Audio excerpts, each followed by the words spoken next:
All right. I believe we should be streaming live. And it's good to see you all today. Welcome to This Week in Supervision, where we talk about a lot of things relative to supervision if you're wanting to be a supervisor. And then also, if you're a clinician looking to up your skills, we talk about a lot of subjects that will be helpful for you and that are helpful.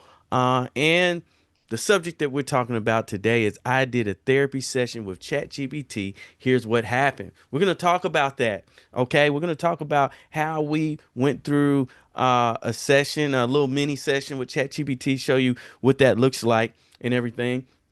But I want to ask you a question because we do a little bit of a build up when we go through our supervision. And sometimes we start with test questions. Sometimes we do it a little bit different. And so I put my supervisees in a scenario here, and I want you to put yourself in this place as well. I want you to imagine that you are on a panel, you're a paid professional, and you're being asked a question or questions about anger. Okay? Questions about anger. Well, we have to understand that many times the questions that we are asked are very general. When the higher the level of a professional you become, the more opportunities that you may be exposed to where you're not given a lot of information and you're expected to give a great response. And so, what if you were on a panel? Okay, and you were being asked the question about explosive anger. Explosive anger. And so the person says, hey, I'm really trying to learn a little bit about explosive anger. I mean, when someone switches from maybe just being okay, not showing any anger at all, and then just turns into a rage. Right. And they say, hey, what happens there? Explain to me what is going on in these situations. How would you respond to that as the clinician? A lot of us start thinking about, oh, well, I would have to have more, want to ask more questions. Is this their personal experience? Is it experience? But as a professional, if you're on TV or if you're paid to come and speak in front of a large audience and they're asking you Q&A, you got to be ready to respond. Not only that, we need to be able to process these things quickly in a psychotherapeutic setting. So we're going to get into this and we're going to let you know what this looks like. And this is what we expose to the group. This is how we try to make group a little bit more exciting than what you might see in a typical supervision format, because we try to get the supervisees thinking from the start. So I'm going to go on and try to share my screen and let you hear this question. And I want you to be thinking about how would you respond to this? All right. And one of my favorite guys now is Gabor. And we're gonna hear. Adult anger? Yeah, I think beyond that, quick fuses. Let's see. I don't fall in love. This version. Boom. I'm curious specifically about anger. Are you talking about adult anger? Yeah, I think beyond that, quick fuses and ease to frustration, anger that can go from nothing to something quickly. Yeah.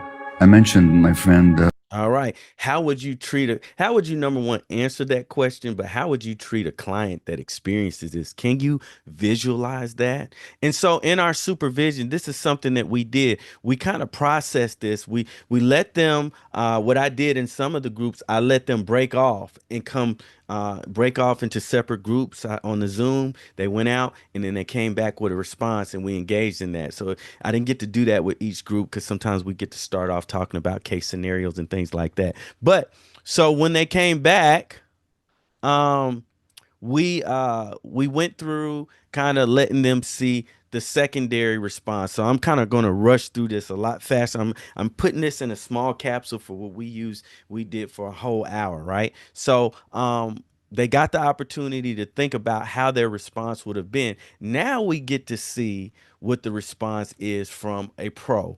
And let me tell you all, the way that this is broken down, oh my goodness. Oh my goodness. And I mean, this went well with all of the groups, all of the groups. I have a lot of groups and it went well with all of them because it's going to show you a different way to see anger, because there is a story behind anger that all of us need to know even before we come in and we see a client. And it's a story that exists in most cases that you pretty much can bet your money on it. There's always isolated differences in events, and we have to keep that in mind. But for the most part, this is the picture of anger, and this is why he broke it down this way. So let's hear the question again, and then let's hear his I don't response. fall in love. I'm curious specifically about anger. Are you talking about adult anger? Yeah, I think beyond that, quick fuses and ease to frustration, anger that can go from nothing to something quickly. Yeah. I mentioned my friend, the psychologist Gordon Neufeld, and he's the main author of our book I helped to write with him. It's called Hold On to Your Kids. It's a parenting book. I think it's really an important book. And he says that frustration is the engine of aggression. So that person who erupts in aggression is frustrated, deeply frustrated. When are we frustrated? When our needs are not met. So the angry adult was a frustrated child whose needs were not met, and who probably didn't have the freedom to express their anger as children, so they had to suppress it. Somebody who's like that hasn't learned how to express their healthy anger and how to process and hold their own emotions, and then something happens and poof, it erupts. So it has to do with childhood frustration. People have trouble regulating their emotions. It's perfectly healthy for a child to be angry, but as we mature, we learn to regulate our emotions, so that if I'm noticing the anger arising within me, I'll notice it. The person that you're describing never notices it. It arises in them until they can't control it. So something happened to them that made them very frustrated, and something happened to them that makes it difficult for them to regulate their own emotions. My concern would be that if you are in relationship with people like that, it's not your job to try and figure out what's going on with them. Your job is to look after yourself. But sometimes in a society, especially women, take on the role of understanding their partners, but at the risk of ignoring their own needs. I'm curious specifically. This is why I love this stuff. Let me tell you, if you're looking to be a supervisor, jump on in. It's one of the most rewarding things because not only are you supporting the individuals that you're serving, but you are upping your game. You're learning a lot, and I learned so much from these types of experiences, and so it's a lot to talk about. So what I do, I call it the emotional math. Okay, so now we may start to be enlarging our vision and understanding of what anger represents, even when anger is not a person or doesn't represent the characteristics of a person. Anger has what in this situation? Anger has a story, it has a pulse, and we have to enter into the world of that client and understand their story, understand the pulse of their situation. And sometimes this calls for us reevaluating our expectations of clients, right? And so we talked about this in the group. As you can see, I kind of sometimes put this in here to prompt myself, but also so that you can see how you might be able to set things up as well. All right. So we're going to jump into it. So we're going to skip a little bit, but I want you to understand the emotional, what I call the emotional math here. And this helps us lock it in, lock in what we're learning here if we don't already know. In the emotional math, now when someone asks you a vague question about anger, we now understand that there's a door and a window to be opened into the world of that person that experiences anger. And from the math, we get to learn and understand that that anger, or a person who erupts, this is a person with explosive anger, right? Generally is deeply frustrated. Okay? We're learning a lot of inverses. The math in psychology, it has a little way about it to where when we start learning the inverse, like if I don't like you yelling at me, that means that maybe I like someone who talks a little bit softer. There's just not a lot to figure out with it. And so we want to play things that way. So when we see that someone, a person who erupts is deeply frustrated, we need to understand that, hey, not just talking about inverses, but just understanding that when someone is angry, of course they're not happy. When someone is angry, many times there's frustration. Okay. So anger also, when we move to adult anger, we need to understand and open the door that the reality is that many times adult anger or angry adult equals a frustrated child whose needs were not met. And I had the group to just, kind of scan your mind and look, and you can do this too, at top three angry people that come to mind when you think about somebody that's angry that you really know. And how many of these individuals would you speculate from what you know that were raised in environments where they were frustrated children? Frustrated children who were prevented and unable to express their anger. Many times we'll see that this is the story. So, angry adult also many times equals child prevented or unable to express anger. Okay. Angry adult also many times equals, this is the emotional math, a child who has suppressed anger, right? Okay. An angry adult also many times, this is the story so that we would have context because this is what Gabor did. He responded, okay, because he knows the psychology of what happens with someone generally who is angry.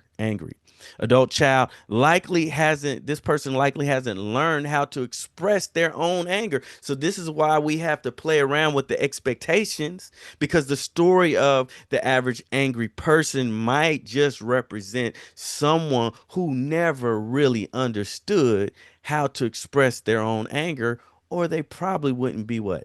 They probably wouldn't be angry, right?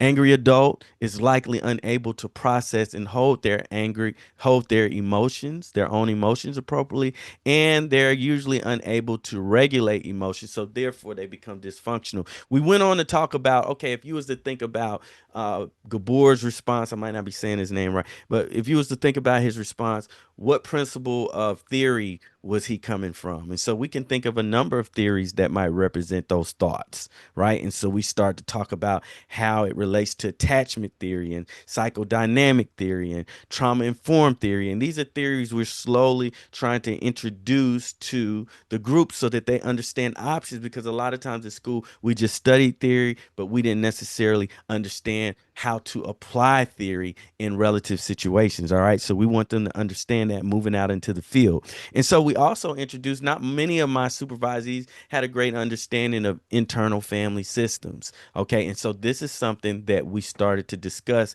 as another tool, possible tool to consider. What is it? What does it involve? What does it look like? Especially, particularly given the scenario that we were presented with. Okay, so we try to stay in a line of approach where we're talking about a number of different things, but keeping a theme. Okay, and so Dr. Richard Schwartz, he breaks down what his theory is all about. Okay, in a practical way, and this was great. We kind of put it on fast forward because we didn't have a lot of time, and we just skated through that video.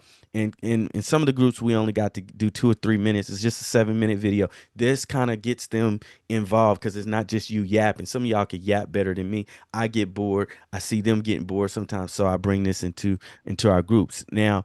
And then we went through the different parts of the parts that's in internal family systems, and we went into a scenario.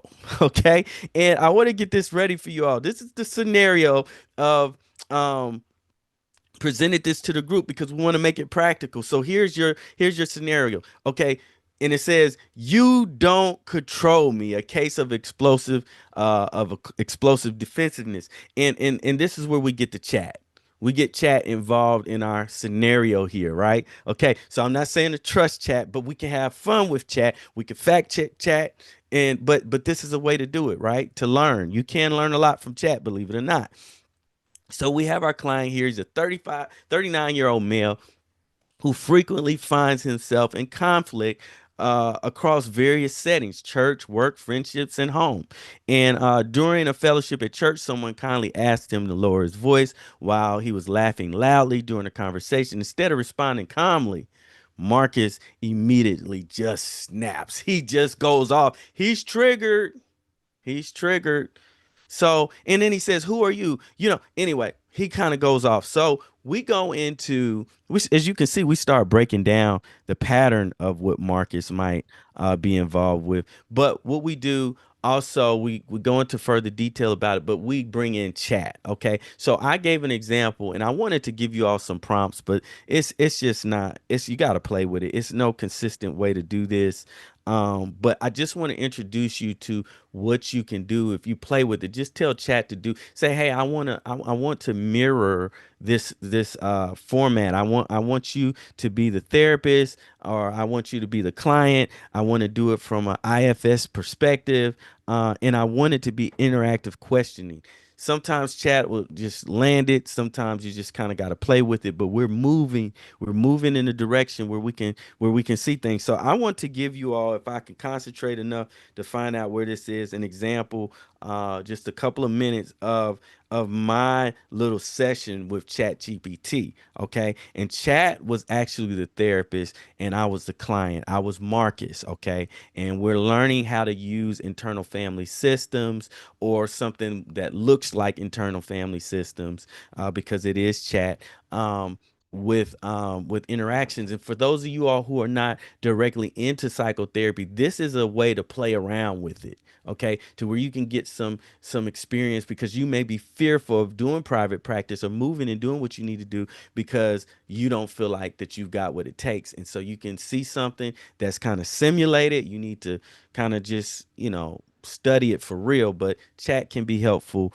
Helpful playful tool is what we'll say, so nobody says I'm telling you to do chat anyway. So let's hear this.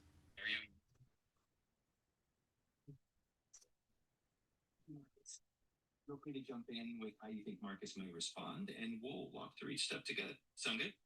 Sounds good.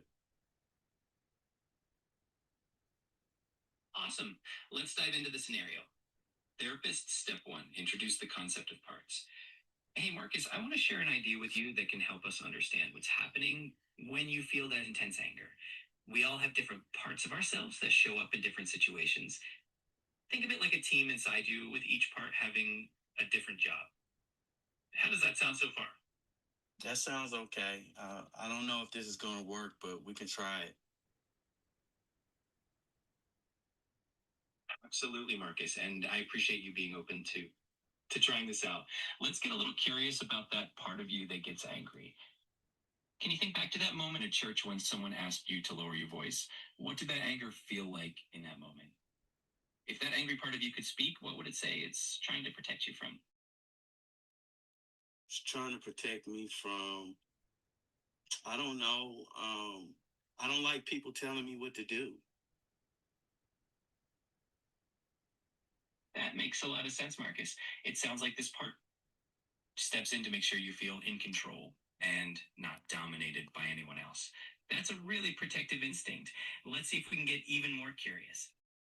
If that part had a job, what would it say its main job is? Is it to keep you safe, to make sure you feel respected, or something else?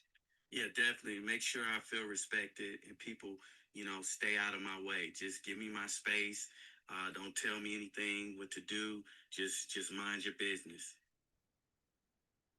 I hear that, Marcus. It sounds like this part of you is really focused on making sure you feel respected and have your space. That's important. And it's great that we can acknowledge that protective role. Now, let's imagine that this part could trust you a bit more to handle these situations. What do you think it would need from you or from that calm, centered part of yourself to feel safe enough to step back a little? Well, to know if I step back, people are gonna stay in their place and not try to tell me what to do or not get in my face and disrespect me just to do, they're gonna do what they're supposed to do. That makes a lot of sense. It sounds like this part really wants reassurance that you'll be respected and that others will honor your boundaries. That's completely understandable.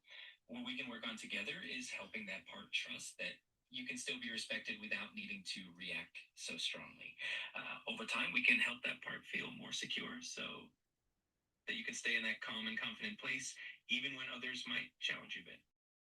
Does that sound like something we can try working on? Absolutely.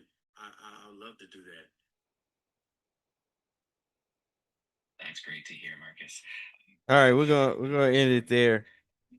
So yeah, these robots, man. Hopefully they don't take our jobs by down the road. But yeah. So this is what it looks like, you all. I hope that this has been helpful. We do want to make good uses of the AI that's available. We do want to make good uses of what's out there as far as professionals that are, giving us information that will be helpful to disseminate to our groups. And that's what I want to push here. I'm going to try to make sure I put some of the links for for some of the for the YouTube videos and things that I discussed that you can use, and hopefully this is helpful. But I'm going to end it here. We're at time. I have a meeting. I hope that this was helpful. We're going to try to do this again on next week. We'll